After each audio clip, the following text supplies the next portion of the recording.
ஸ்ரீ குருப்யோ நமஹ. ஹரி ஓம். குரு ராகவேந்திரா. சென்ற எபிசோட்ல பிரம்மண்ய தீர்த்தர், வியாசராஜர், ஸ்ரீபாதராஜர் எல்லாரும் பன்றிபுரத்துக்கு முழுபாலத்துக்கு பன்றிபுரத்துக்கு புறப்பட்டு போறதா சொன்னோம். பன்றிபுரத்துக்கு வந்து சேர்ந்துட்டாங்க. அங்க வந்திருக்கனே இவங்களோட மகான்கள் 3 பேர் வந்திருக்கான்னு தெரிஞ்சோடனே எல்லா ஜனங்களும் ரொம்ப சந்தோஷப்பட்டு அங்கே வந்து இவர்கள் அங்கேயும் அவர் வந்து பாட பிரவச்சனங்கள், மத்வ சித்தாந்த பிரச்சாரம் மற்றும் ஜனங்களுக்கு உபதேசங்கள்லாம் பண்ணிட்டு இருந்தாங்க. 2-3 நாள் கழித்து பன்றிபுரத்தில் இருக்கும்போது பாண்டுரங்கன் சுவாமி ஸ்ரீபாதராஜ கனவுலே தோன்றி அவர் சொல்றாரு, இந்த மாதிரி நீங்க வந்து வேத சாம்ராஜ்யத்தை நிலையிட்டு வந்திருக்க ரொம்ப சந்தோஷம். அதே சமயத்தில் தாச சாகித்யத்தையும் நீங்க வந்து டெவலப் பண்ணணும். பாமர மக்களுக்கு போய் சேர்ற மாதிரி எளிய முறையிலே லோக்கல் லாங்குவேஜில் நீங்க வந்து இறை பற்றி பாட்டல்கள் பாடி உபதேசங்கள் கொடுத்து அவங்களுக்கு போய் சேரணும். ஏன்னா வித்வாம்சர்கள், படித்தவர்கள், குறிப்பாக அந்தணர்களுக்கு தான் உங்களுடைய மெசேஜ் இதெல்லாம் உபதேசங்கள் போய் சேருது. நீங்க எப்பவும் சமஸ்கிருதத்தில் பேசுறதுனாலையும் வேதங்களை கோட் பண்றதுனாலையும் பாமர மக்களால் புரிஞ்சு கொள்ள முடியறதில்ல. அதனால லோக்கல் லாங்குவேஜில் நீங்க வந்து பாட்டுகள் பாடி உபதேசங்கள் கொடுத்து மக்களுக்கு உத்தாரணம் பண்ணணும் சொல்லிட்டு பாண்டுரங்கன் உத்தரவு கொடுக்கிறார்.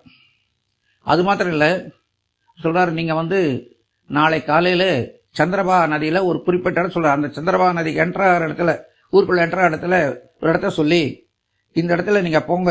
அந்த கரையோரமா ஒரு சின்ன கற்பலகை உங்களுக்கு தெரியும். அந்த கற்பலையை நீக்கி விட்டு பாத்தீங்கன்னா அது கீழே ஒரு தங்க பெட்டி இருக்கும், பூஜை பெட்டி இருக்கும். அதை எடுத்துக்கோங்க. அதுல 2 பெட்டி, அதுக்குள்ள 2 பெட்டி இருக்கும், 2 சம்படம் இருக்கும்.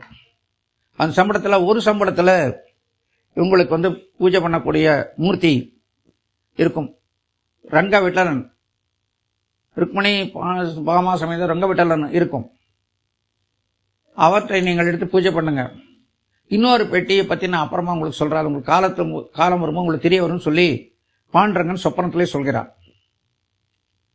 சொப்பனத்தை கண்டு விழித்த ஸ்ரீபாதர் ரொம்ப சந்தோஷப்பட்டு பிரம்மண்ய தீர்த்தர், வியாசராஜர் 2 பேரையும் அழைத்துட்டு அந்த குறிப்பிட்ட இடத்துக்கு போய் அந்த கற்பலகை இருக்கக்கூடிய இடத்த பார்த்து அதை எடுத்த உடனே அந்த இடத்துல ஒரு பெட்டி கிடைக்குது, தங்கமயமான பெட்டி கிடைக்குது. அந்த பெட்டியை ஓபன் பண்ணி பார்த்தா அந்த இடத்துல விட்டலன் விக்கிரகம் கூட ருக்மணி சத்யபாமா விக்கிரகங்கள் கூட இருக்கின்றன. ரொம்ப சந்தோஷப்பட்டு அதை பூஜையில் வைக்கிற சொல்லி உடனே அதுக்கப்புறம் அவர் வந்து அந்த ரங்க விட்டலன்களை அங்கீதமாக கொண்டு பாட்டு முடிக்கிறதெல்லாம் அந்த ரங்க விட்டலன்களையே முடிப்பார் அவர் ஸ்ரீபாதராஜர். நிறைய தாச சாகித்யங்கள், அதாவது தேவர் நாமாக்கள், உகாபோகங்கள், சுளாதிகள் எல்லாம் பாடி லோக்கல் மக்களுக்கு போய் சேருமாறு அவர் அனுகிரகம் பண்றார். பகவானுக்கு ரொம்ப சந்தோஷம். அதாவது ஏழை மக்களுக்கும் பாமர மக்களுக்கும் படிப்பறிவு இல்லாத மக்களுக்கும் போய் சேர்றதுக்கு உண்டான பக்தி போய் சேர்றதுக்கு இறைவன் ஏற்படுத்திய வழி அது. இதுக்கு முன்னாலே மத்வாச்சாரியருக்கு நரகரி தீர்த்தர் வரும்போது இந்த தாச சாகித்யத்தை டெவலப் பண்ண சொல்லி எவ்வளவு ட்ரை பண்ணி அவர் முயற்சி பண்ணார். ஆனா காலப்போக்கில் அது அப்படியே நின்று போச்சு. இப்போ பிதாமகர், அதாவது சங்கீத பிதாமகர்னு பிரபந்தர் சொல்லும் போது தாச சாகித்யத்துக்கு பிதாமகர் யாருன்னு சொன்னா ஸ்ரீபாதராஜர் தான். ஸோ ஸ்ரீபாதராஜர், பிரம்மண்ய தீர்த்தர், அப்புறம் இவர் நம்ம வியாசராஜர் 3 பேரும் பன்றிபுரத்தில் சில காலம் இருந்து அங்கே ஜனங்களுக்கெல்லாம் பக்தி பிரச்சாரம் செய்துவிட்டு முழுபால் திரும்பி வருகிறார்கள்.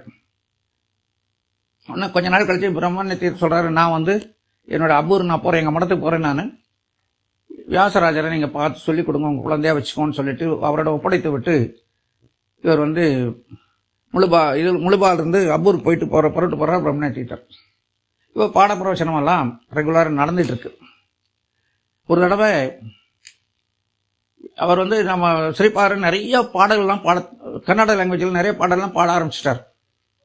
அவர் அன்னைக்கு வந்து ஆக்னியங்கள்லாம் பண்ணிட்டு இருக்கும்போது அவர் வந்து அப்படியே லயிச்சிருக்கார்.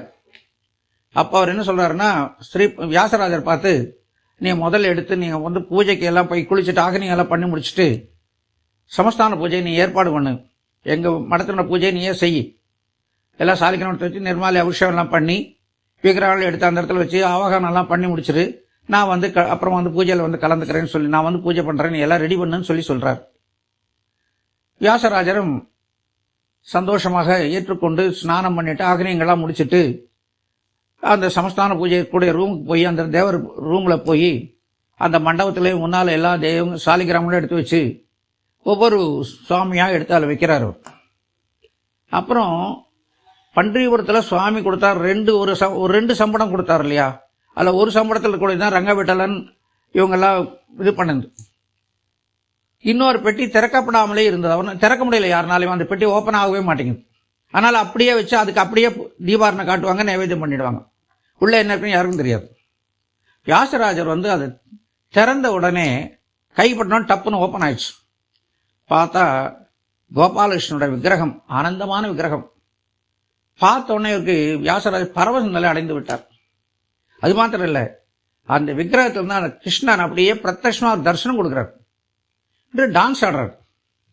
இவர் பார்த்த உடனே வியாசராஜர் தன் நிலை மறந்து 2 சாலிகிராமங்களை எடுத்து தாளம் போட்டுட்டு அவர் பாடு பாட ஆரம்பிச்சிட்டார். இவரும் பாடுறாரு, கன்னடத்தில் பாட்டு பாடுறாரு.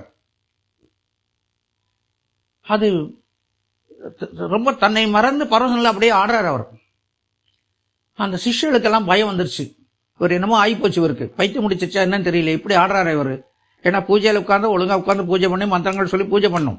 சாலிகிராமத்தை எடுத்து தாளம் போட்டுட்டு இவர் பாட்டுக்கு நர்த்தனம் ஆடுறாருன்னு சொல்லிட்டு உடனே ஓடி போய் நம்ம ஸ்ரீபாதர்கிட்ட சொல்றாங்க, சுவாமி இந்த சின்ன சுவாமி இந்த மாதிரிலாம் ஆடுறாரு, பார்த்தா பயமா இருக்குது, பிசா பிடிச்சிட்டு என்னன்னு தெரியல அப்படின்னு சொல்லி சொல்றாங்க. உடனே இவர் என்ன பண்றாரு, உடனே குளிச்சுட்டு ஆக்கினிங்கெல்லாம் முடிச்சுட்டு நேரா அந்த பூஜா மண்டபம் பாக்குறாரு. தூரத்தில் வரும்போது அவருக்கு அந்த ஜல் ஜல் ஜல்னு அந்த சலங்கை சத்தம் ஸ்ரீபாதராஜர் கேட்குது. உடனே அவர் துரிது ஏதோ விசேஷம் நடக்குன்னு சொல்லிட்டு அவர் உள்ள எட்டி பாக்குறாரு. அதுவரையும் நர்த்தனம் ஆடிக்கொண்ட கிருஷ்ணர் அப்படியே நின்றுட்டார், விக்கிரகமா மாறிட்டார். ஸ்ரீபாதராஜர் பார்த்தோன்னே சந்தோஷம், கிருஷ்ண தரிசனம் ஒரு காய்க்கு அத்தவள் பரசன் சொல்லிட்டு அவரும் தன்னுடைய பரவசங்களில் அவரும் அப்படியே இருக்கார். அப்புறம் கொஞ்ச நேரம் கழிச்சு வியாசராஜர் தன்னுடைய நிலைமைக்கு சூழ்நிலையை அனுசரித்து உடனே அவர் ஸ்ரீபாதர்கிட்ட மன்னிப்பு கேட்கிறார். சாரி, நான் நல்ல மறந்து ஏதோ நான் இது பண்ணிட்டேன் அப்படின்னு சொல்றாரு. இல்ல, நீ பெரிய பாக்கியவான், பன்றிபுரத்திலிருந்து கொடுத்திருக்க இந்த விக்கிரகம் உனக்காக சேர்ந்தது. ஆனால் இந்த விக்கிரகத்தை நீங்களே உங்க மடத்தில் வச்சு பூஜை பண்ணுங்க சொல்லிட்டு அந்த விக்கிரகத்தை அவர்கிட்ட ஹேண்ட் ஓவர் பண்ணிடுறாரு. அப்போ சொல்றாரு, நான் தாசாகியத்துக்காக நான் பாண்டரங்கன் கொடுத்த உத்தரவு பிரகாரம் நான் கன்னடத்தில் எளிமையான பாட்டுகள் பாடியிருந்தேன். இப்ப நீயும் அதே மாதிரி கன்னடத்தில் பாட்டுகள் பாடியிருக்க, அந்த பன்றிபுரம் கொடுத்த என்னுடைய வழியில நீயும் வருது எனக்கு சந்தோஷம்னு சொல்லி அவருக்கு ஆசீர்வாதம் எல்லாம் பண்ணி அவர் ஆசீர்வாதம் பண்றாரு.